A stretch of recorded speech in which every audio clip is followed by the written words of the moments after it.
Hello दोस्तों, welcome back to the channel. और भाई आज हम बात करने वाले हैं रिवोल्ट, जो कि इलेक्ट्रिक बाइक सेगमेंट में और हमारे पास कोई ऑप्शन ही नहीं है। अगर हम स्कूटी वगैरह की बात करें तो हमारे पास काफ़ी ऑप्शन अवेलेबल है मार्केट में, बट अगर हम बाइक की बात करें तो बाइक में फ़िलहाल जो सभी जगह अवेलेबल है वो बस एक रिवोल्ट ही है। बाकी कुछ प्रोडक्ट्स हैं वो एक पर्टिकुलर जगह तक ही सीमित हैं, बट रिवोल्ट आपको ऑलमोस्ट ऑल ओवर इंडिया मिल जाएगी। तो आज के बारे में, क्योंकि काफ़ी सारे कमेंट इसके बारे में आते हैं कि भाई रिवोल्ट के हम हैं और बहुत ज़्यादा प्रॉब्लम आ रही है, तो आज हम इनके ओनर से भी बात करेंगे। और मैं इस पर्टिकुलर बाइक की बात करूं तो ये 2021 का मॉडल है, इसको 1 साल से ज़्यादा हो गया है। और इसके मीटर में मैं आपको दिखा देता हूं ये कितनी चल चुकी है, ताकि आपको अंदाज़ा लग जाएगा। तो 31,543 किलोमीटर जो है ये बाइक चल चुकी है। तो 31,000 जब बाइक चल जाती है तो आप बोल सकते हैं कि हाँ, ओनर इसका एक एग्जैक्ट रिव्यू जो है हमको दे सकता है। ये मिस्टर नरेंद्र सिंह, इनका खुद का भी एक यूट्यूब का चैनल है मिस्टर नरेंद्र काद्यान के नाम से, तो आप उसको भी जाके सब्सक्राइब करिए। मैं उसका लिंक भी डिस्क्रिप्शन में डाल दूँगा। और इसके बारे में काफ़ी सारी वीडियोस भाई ने डाली हुई हैं। रिवोल्ट कैसे, आप अगर एक रिवोल्ट की कोई भी जानकारी चाहते हैं, कुछ ये जानकारी रिवोल्ट के बारे में देते ही रहते हैं। तो चलिए इनसे बात करते हैं और पूछते हैं कैसा इनका एक्सपीरियंस रहा, क्योंकि बहुत सारे नेगेटिव कमेंट जो है रिवोल्ट के बारे में आते रहते हैं कि हम तो फंस गए ये बाइक लेके, और गालियां देते रहते हैं रिवोल्ट को। तो चलिए अब मैं माइक नरेंद्र भाई को दे देता हूं और पूछता हूं उनसे उन्होंने ये बाइक कब ली, कितने की ली, कैसा उनका एक्सपीरियंस रहा है। तो जो नॉर्मल क्वेश्चन होते हैं हम भाई से वही पूछ लेते हैं कि भाई कितने की बाइक ली, कितने की इन्हें पड़ी, क्या सब्सिडी मिली। सबसे मेन क्वेश्चन यही रहता है कि कितने जो प्राइस क्या है और क्या पड़ी। तो चलिए उसी के बारे में बताएंगे, और जो भी जनरल क्वेश्चन होते हैं भाई उसके बारे में खुद बता देंगे हमें, क्योंकि रिवोल्ट ऑन करते हैं तो इनको ज़्यादा पता है। तो चलिए बताइए। सर, ये बाइक ना मैंने 2021 अगस्त में परचेज़ करी थी। उस टाइम मेरी बेसिकली रनिंग जो थी 70 से 80 किलोमीटर की डेली की रनिंग हो रही थी। तो स्कूटी तो काफ़ी थी, बट स्कूटी हम चला नहीं सकते छोटे टायर की वजह से, तो मुझे ये बाइक परफेक्ट लगी। उस टाइम इस बाइक का जो प्राइस था ना वो 1,18,000 1,19,000 के करीब था। तो अपने पास आईडी नहीं थी दिल्ली की, तो एक रिश्तेदार के नाम पे हमने बाइक परचेज़ करी। तो उसके बाद मुझे 16,200 की सब्सिडी अकाउंट में वापस आई। और सब्सिडी में बड़ा टाइम लगा था। एक्चुअली टाइम इसलिए भी लगा था क्योंकि दिल्ली की जो सब्सिडी थी वो डिले हो रही थी उस टाइम। अभी परफेक्ट है। वैसे अगर आपकी सब्सिडी नहीं आ रही है तो उसके लिए ना एक ईमेल आईडी है जो मुझे बहुत रिसर्च करने के बाद मिली थी, और उस ईमेल आईडी पे आप क्वेरी डाल सब्सिडी के रिगार्डिंग कुछ भी होता है तो वो आपको हम चैनल की डिस्क्रिप्शन डाल दें। बाकी बात करें सर बाइक की, तो बाइक तो परफेक्टली कोई भी इशू नहीं आया, परफेक्ट है मेरे यूज़ के हिसाब से। क्योंकि मैं जैसे डेली की रनिंग 70 किलोमीटर में चलाता हूँ, और उसके बाद भी मेरी बाइक की जो बैटरी है ना मुझे घर आते हुए 40 या 35% बच जाती है अभी भी। 1 साल हो चुका है और 31-32 हज़ार किलोमीटर इस बाइक को मैं चला चुका हूँ। अब मान के चलिए गाड़ी की ना आधी कीमत में वसूल कर चुका हूँ। तो बेसिकली मेरा यही पर्पज़ था कि कॉस्ट बचाएं और अपनी जो सेविंग्स हैं वो एटलीस्ट पेट्रोल पे हम खर्च ना करें। मैं अपने एक्सपीरियंस से बोलूँ ना कि किन लोगों को ये बाइक लेनी चाहिए। देखो, अगर आपकी रनिंग है अच्छी, 50 किलोमीटर से डेली आपकी रनिंग ज़्यादा है, तो आंख बंद करके ये बाइक आप परचेज़ कर लो। कोई भी नेगेटिव रिव्यूज़ आप मत देखो। बट अगर आपकी रनिंग नहीं है और आप सिर्फ शौक के लेना चाहते हैं ईवी बाइक, तो ना लें। फिर पेट्रोल बाइक आपके लिए बेस्ट है, क्योंकि ईवी बाइक के साथ साथ ना बहुत सारी जिम्मेदारियाँ भी होती हैं। आपको समझना पड़ेगा, आप ऐसे फ्लुएंटली पेट्रोल की तरह नहीं चला सकते हैं। आपको हमेशा एक आंख आपकी बैटरी इंडिकेटर पर रहेगी कि कितनी बैटरी बची हुई है। तो वैसे बहुत स्मूथ है बाइक, आपको कोई भी थकान फील नहीं होती है, क्योंकि इंजन साउंड नहीं है तो वाइब्रेशंस भी नहीं है बाइक में। बाकी किन किन चीज़ों का आपको ध्यान रखना होगा, वो चीज़ जैसा गाड़ी के बारे में बताया जाता है ना कि बाइक जो है वाटर प्रूफ है, बट कुछ चीज़ें हैं जिनका आपको स्पेशली ध्यान रखना है। जैसे ये रिमोट गाड़ी बाइक का जो आता है, क्योंकि इस बाइक में इमोबलाइज़र है और आपको ऐसे 2 रिमोट मिलते हैं, तो ये ना बिल्कुल भी वाटर प्रूफ नहीं है। मतलब जब मैं बिल्कुल भी कह रहा हूँ तो उसका मतलब ये है कि ये बिल्कुल भी नहीं है। मतलब अगर बारिश में आपका रिमोट ऐसे लटका हुआ है ना बाइक में जहाँ पे जगह दी हुई है, तो 2-4 बूंदे भी अगर जाते हैं ना तो काम करना छोड़ देता है। मेरे साथ ऐसा हुआ है, मुझे घर से दूसरा रिमोट मंगाना पड़ा था। तो उसके लिए आपको बेसिकली क्या करना है, आप पॉलीथिन में पैक रखिए, उसको पॉकेट में रखिए। दूसरा, जो बाइक में ना अपसाइड डाउन सस्पेंशंस आते हैं फ्रंट के, नॉर्मल बाइक में आपने देखे होंगे ये जिस तरह से होते हैं उसके उल्टी साइड बिल्कुल दिए हुए हैं, तो ये बड़ी जल्दी लीक होते हैं जब बाइक आपकी काफ़ी गड्ढों वगैरह में आप चलती है और आप तेज़ी से निकालते हैं। तो इस चीज़ का बड़ा आपको ध्यान रखना है। ऑयल लीक होने का एक ये भी रीज़न है क्योंकि ग्रेविटी जो लग रही है वो ऑयल नीचे की तरफ ही हमेशा पुश होता रहता है। और थोड़ा भी अगर जर्क लगेगा, गाड़ी के जो सील कट जाएंगे शॉकर्स की, तो ऑयल लीक होता है। एक चीज़ आपको बड़ी ध्यान रखनी है, जब बाइक आप ले लेना तो सीट को, अब मैं कह रहा हूँ आप बिना पूछे किसी को मॉडिफाइड करा लें। किसी को भी पूछने की ज़रूरत नहीं है, क्योंकि जो बाइक की सीट आती है ना, मैं बोलूँगा सबसे गंदी सीट रिवोल्ट देता है। तो ये सीट भी मैंने अभी मॉडिफाइड अपने अकॉर्डिंग कराई हुई है। होता क्या है, बाइक की जो सीट आती है ना, वो इतनी टिल्टेड होती है आगे की तरफ, तो आप बैठ ही नहीं पाएंगे सीट पे, आप आगे फिसलते रहेंगे। तो ये सीट में मैंने कुछ 1000-1200 रुपये के करीब खर्चा किया था। अब ये सीट ऐसी हो गई है कि आप अच्छे से बैठ सकते हैं, और अगर आप लंबी दूरी पे भी चलाते हैं तो थकते नहीं हैं। एक और चीज़, वैसे तो ये चीज़ अभी ना 2022 या 21 के बाद आनी बंद हो गई है।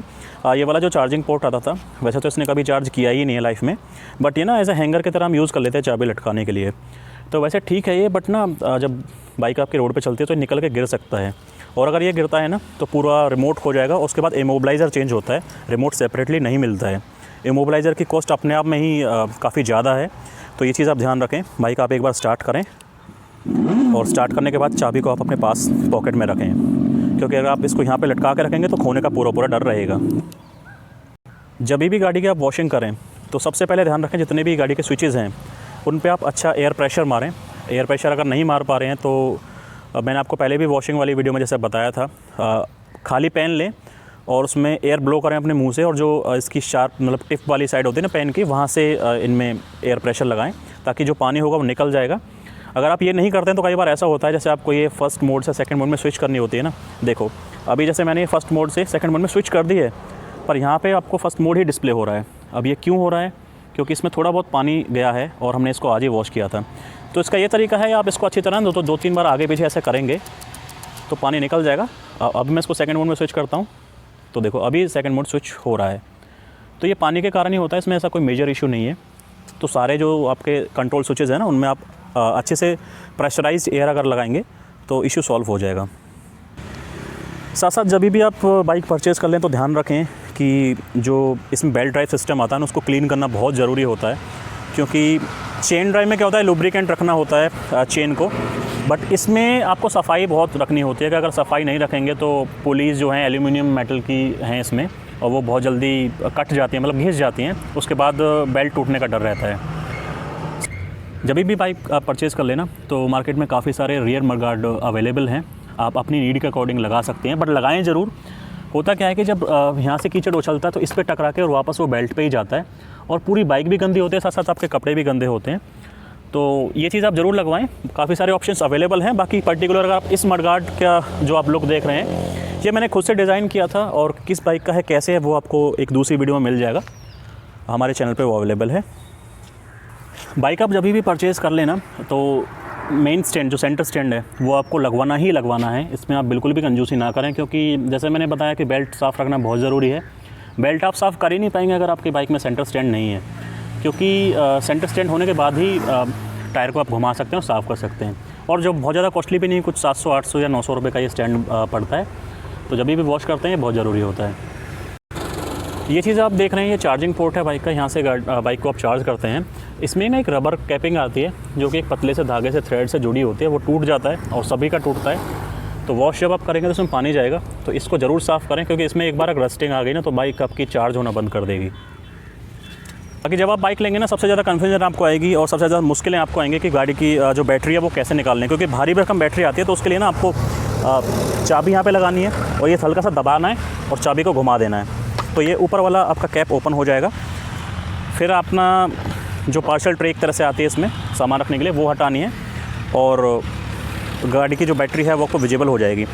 बैटरी का प्लग निकालने से पहले सबसे पहले आपको मेक श्योर कि आपकी बाइक जैसा स्टार्ट है वो बंद करनी है पहले तो, और बंद करने के बाद इस तरफ एक MCB है, अगर आप वीडियो में देख पाएँ तो ये MCB जो है ये आपको डाउन करनी है।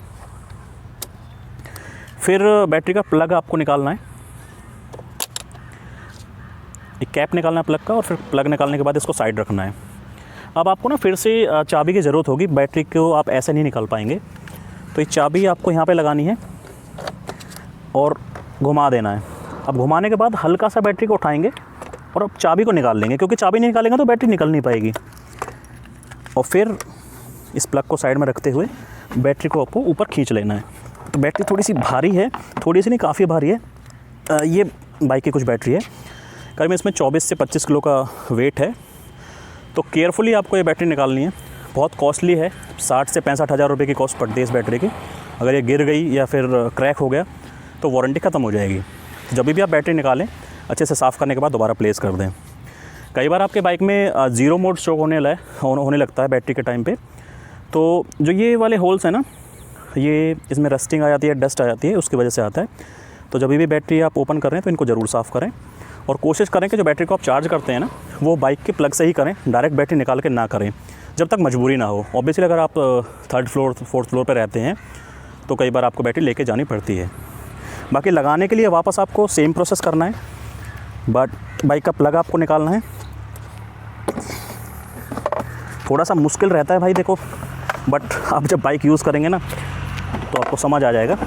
और छोड़ने से पहले थोड़ा सा ना आपको ये दबाना है तो गाड़ी अंदर से लॉक हो जाएगी बैटरी, फिर हिलेगी नहीं। प्लग आपको लगाना है, कैप लगाना है, सेम प्रोसेस आपको MCB दोबारा चालू करनी है। जो भी आपकी ट्रे वगैरह है वो आपको लगा के और इसको दबाते हुए बंद कर देना है। अब आप अगर बाइक को स्टार्ट करेंगे तो आप चेक कर लें, अगर आपकी MCB ऑन रह जाएगी या ऑफ़ रह जाएगी तो स्टार्ट नहीं होगी। तो ये कुछ चीज़ें थी जो आपको ध्यान रखनी है रिवोल्ट लेते टाइम या रिवोल्ट लेने के बाद।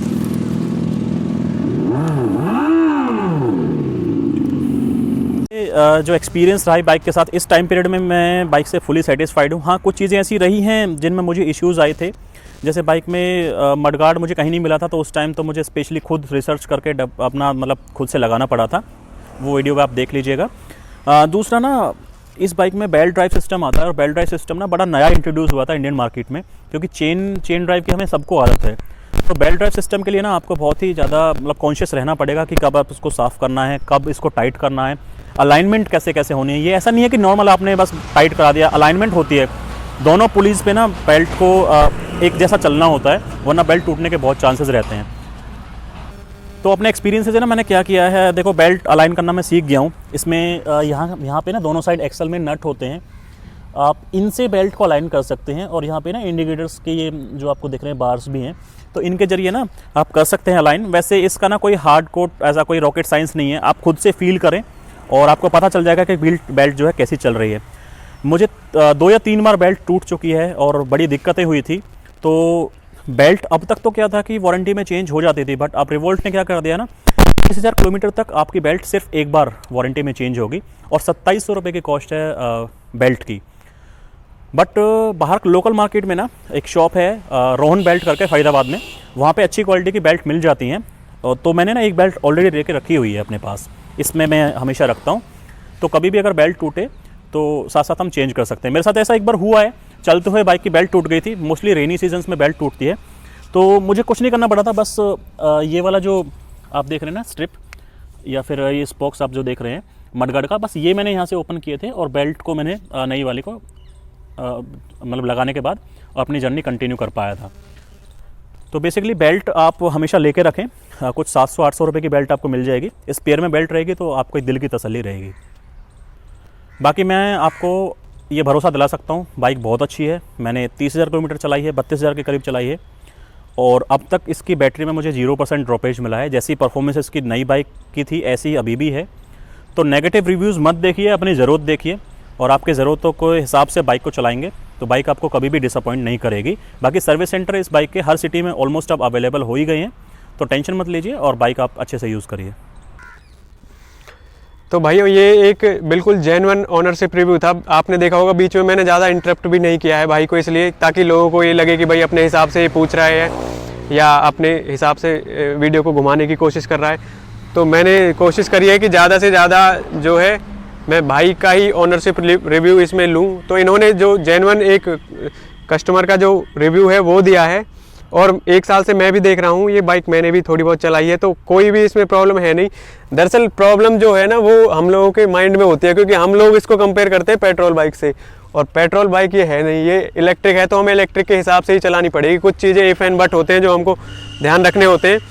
तो अगर आप इन सब चीज़ों का ध्यान रखते हुए यूज़ करेंगे तो भाई इलेक्ट्रिक बाइक के आप आराम से अपने पैसे बचा सकते हैं। जैसे कि इन्होंने 31,000 किलोमीटर चला दी है ये बाइक, तो नॉर्मली अगर हम बात करें तो 75-76 हज़ार का पेट्रोल इन्होंने अब तक सेव कर लिया है, और 6-7 साल की वारंटी भी आती है, तो कोई इशू है नहीं। आराम से ये नेक्स्ट एक ईयर में अपना कॉस्ट पूरा निकाल देगी, उसके बाद ये समझ लो आप फ्री चलाओगे इसको। तो एक ये था हमारा एक छोटा सा प्रयास आपको बताने का कि इलेक्ट्रिक बाइक भाई कैसी है।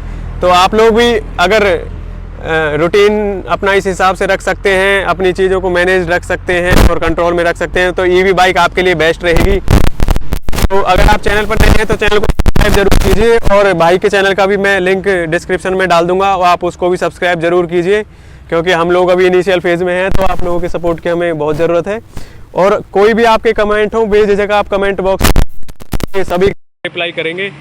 तो आज के वीडियो में इतना ही था। वीडियो देखने के लिए धन्यवाद, थैंक यू।